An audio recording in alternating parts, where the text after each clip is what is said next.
Alright, so I finally got my hands on the famous Nifty 50 from Canon. I've been playing around with it a bit for a while now, and here's my thoughts. So yeah, this 50mm lens is super compact and light, making it convenient to take on the go. You won't even notice if it's in your bag or not. I always take it with me. You never know when it might come in handy. It's also a great fit on some of the smaller camera bodies, like my R8.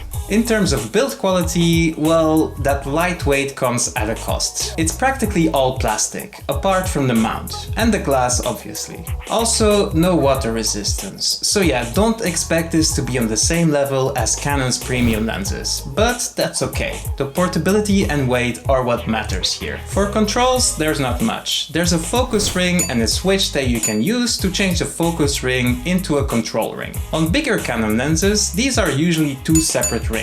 Now for most of the time I use autofocus, so I leave this on control for my white balance. By the way, the front element is tiny. It's a 43mm thread, so step-up rings will be your best friend if you already have filters for other lenses. Okay, so this lens has a fixed focal length of 50mm. That's a nice all-round focal length, with a field of view that is similar to what we see with our eyes. It's not too wide and not too tight. It gives a very natural image, good for a variety of photography and video. It can be a bit tight though, if you don't have a lot of space. And there's one more thing to consider. This lens is designed for full-frame cameras. So if you're rocking one of Canon's APS-C cameras, like the R7 or the R10, this 50mm lens will produce an equivalent focal length of about 80mm. Now that's quite a bit tighter, and that makes this lens a bit less of an all-rounder and more suited for portraits or detail shots. Let me know in the comments if you're team full frame or team APS-C.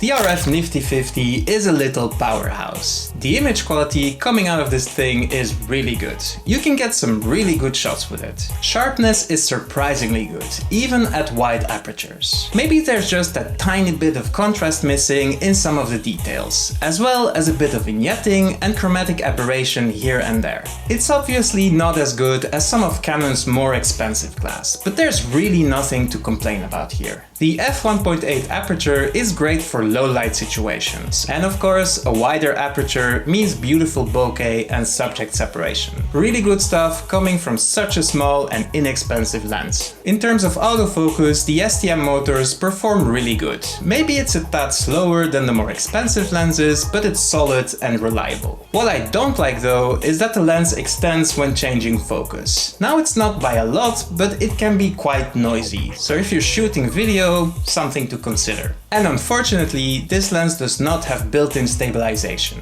If your camera doesn't have IBIS, this might be a big drawback. It's too bad because this compact fast lens is ideal for a smaller body like the R8, but you'll need very stable hands. Or use digital IS, or a gimbal. As for the minimum focus distance, it's quite okay at 30 centimeters, but there's a bit of loss of quality when you get up close. So with all of that said, what's my verdict on this lens? I think it's a no-brainer. 50mm is a very versatile focal length, good to have in your arsenal. The image quality is really good, and it has that nice wide aperture. And autofocus works great too. And it's so compact that you can just take it with you no matter what. Now yes, of course, there are drawbacks. It's got a plastic build, the focus motors are loud, and it doesn't have image stabilization. But it's the cheapest RF lens in Canon's lineup. The price for performance on this thing is just fantastic. If you're in the Canon RF ecosystem, you should just get this lens. You won't regret it.